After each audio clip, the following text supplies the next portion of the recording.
하나님 말씀 사무엘상 14장 33절에서 37절입니다. 한 절씩 교독하겠습니다. 무리가 사울에게 전하여 이르되 보소서 백성이 고기를 핏째 먹어 여호와께 범죄하였나이다. 사울이 이르되 너희가 믿음 없이 행하였도다. 이제 큰 돌을 내게로 굴려오라 하고 또 사울이 이르되 너희는 그 성민의 그들을 그들에게 이르기를 사울은 걷기 수고하여는 이로 그러다가 여기서 잡아먹되 빗대로 먹어 여호와께 범죄하지 말라 하며 그가 모든 백성이 전자의 손을 끌어다가 그새 싸웠사오나 사울이 여호와를 위하여 제단을 쌓았으니 이는 그가 여호와를 위하여 처음 쌓은 제단이었더라. 사울이 이르되 그가 왕의 그 세상을 지키하여 오늘 때까지 그를 중에서 양치하고 항상 하나님이라 우리가 이르되 왕이 세상에 좋은 데가 주소하되 세상이 이르되 여호와서 하나님께로 나아가라. 같이 읽겠습니다. 사울이 하나님께 묻자오되 내가 블레셋 사람들을 추격하리이까 주께서 그들을 이스라엘의 손에 넘기시겠나이까 하되 그날에 대답하지 아니하시는지라. 백성이 고기를 핏째 먹는 사건이 있었고 그걸 보고 사울이 큰 돌을 굴려와라 고 말합니다. 그 위에서 짐승을 잡고 피를 쏟아내게 해서 백성으로 하여금 더 이상 죄를 짓지 않도록 하려고 했던 조치입니다. 처음부터 사울이 하지도 않아도 될 맹세를 시키지 않았으면 이런 상황까지 가지도 않을 것이지만 첫 단추를 잘못 끼니까 결국 이런 상황까지 오게 됐습니다. 그래도 이제 늦게라도 대처를 했으니까 더 이상 이 문제로 인하여 백성이 죄를 짓는 일은 없게 되었습니다. 그 다음에 사울이 여호와를 위하여 제단을 쌓았고 그 제단은 그가 여호와를 위하여 처음 쌓은 제단이었더라. 그렇게 기록하고 있습니다. 사울이 제단을 쌓은 이유가 무엇일까요? 지금 뭔가 잘못됐으니까 하나님 앞에서 참회해야 된다. 잘못한 것을 아뢰어야 된다. 용서를 구해야 된다. 이런 의미도 있을 것이고 또 자신이 하나님 앞에서 문제가 없도록 하기 위한 그런 것들도 있을 것입니다. 제단을 쌓는 것은 우리로 말하자면 예배를 드리는 것이 될 겁니다. 그러면 귀한 일입니다. 근데 순서가 틀렸습니다.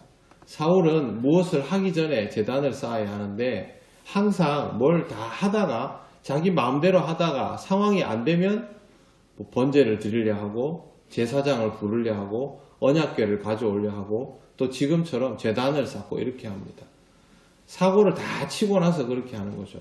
우리도 신앙생활 할 때 보면 시작도 하나님께 끝도 하나님께 그러면 과정도 하나님께가 되는데 그렇게 하지 않고 자기 멋대로 막 살다가 상황이 안 좋아지면 그때 하나님 앞에 나와가지고 이거 해결해 주세요 이렇게 주로 합니다.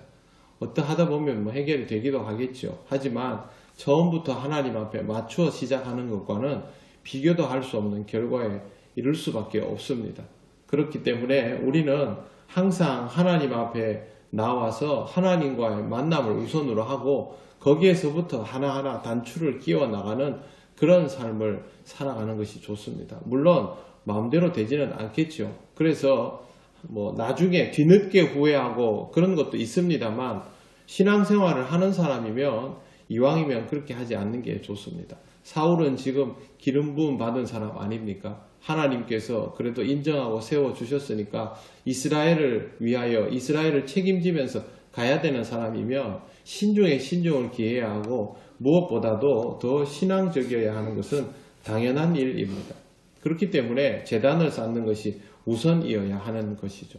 사울이 제단을 쌓고 나니까 하나님과 좀 가까워졌다고 생각을 한 것처럼 그래 보입니다. 36절 보십시오. 사울이 이르되 우리가 밤에 블레셋 사람들을 추격하여 동틀 때까지 그들 중에서 탈취하고 한 사람도 남기지 말자. 사울은 이 말을 합니다. 다시 이제 추격해서 잔당을 다 없애자. 그 다음에 전리품을 취하자. 이 말에 백성이 반대할 이유가 있습니까? 이미 다 이긴 전쟁인데요. 그래서 왕의 생각에 좋은 대로 하소서. 그 다음에 보시면 이렇게 되어 있습니다. 제사장이 이르되 이리로 와서 하나님께로 나아가사이다 하며, 또 거꾸로 하는 거죠. 하나님 앞에 먼저 물어야 되죠. 지금 이때까지 멋대로 했으면 계속해서 일이 어그러졌지 않습니까? 자기가 금지해 놓은 걸 아들이 먼저 어기고, 백성이 그 다음에 흥분해서 막 핏째로 먹고, 전투에 나갈 타이밍도 놓치고, 그러면 지금부터라도 하나님께 물어야 되는데, 그게 아니고 하나님 앞에 제사를 지내고 났으니까 이제는 내가 원하는 것을 할 수 있다, 이리로 가는 거죠. 내가 하나님 앞에 예배를 드렸으니까, 내가 하나님 앞에 헌물을 드렸으니까 지금부터는 내가 원하는 대로 할 수 있다. 왜? 나는 하나님께 내 할 도리를 다 했으니까. 이겁니다. 신앙생활은 이렇게 하면 큰일 납니다. 신앙생활은 이게 아니고 하나님께 항상 먼저 묻고 듣는 것에 익숙해져야 됩니다. 오죽하면 제사장이 옆에 와서 하나님께로 나아가사이다, 또 하나님께 묻지 않았음을 알려주고 있습니다. 항상 내 판단을 내려놓고 하나님의 뜻을 먼저 묻는 것이 옳습니다.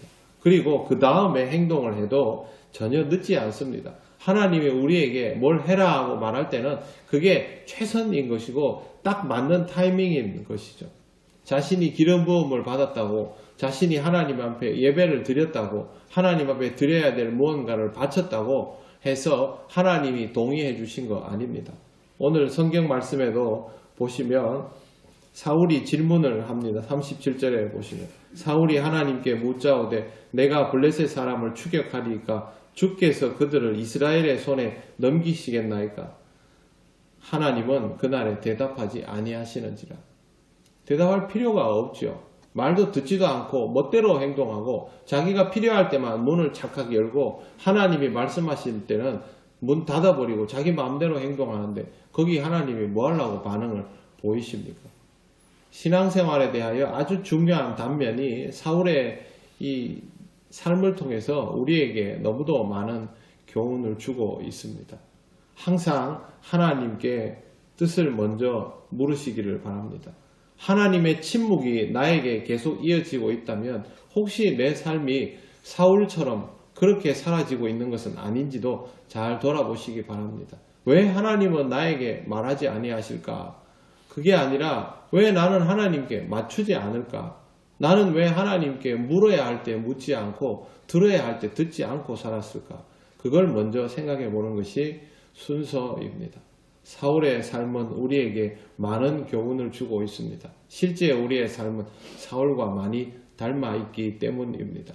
그러므로 사랑하는 여러분, 항상 하나님 앞에서 신앙의 기본기를 잘 지키시고 하나님께 조금이라도 더 맞추어 가셔서 하나님이 말씀하시는 것들이 여러분의 삶에 적절하고 유익함을 항상 깨닫는 그런 복된 삶을 살아가시기를 바랍니다.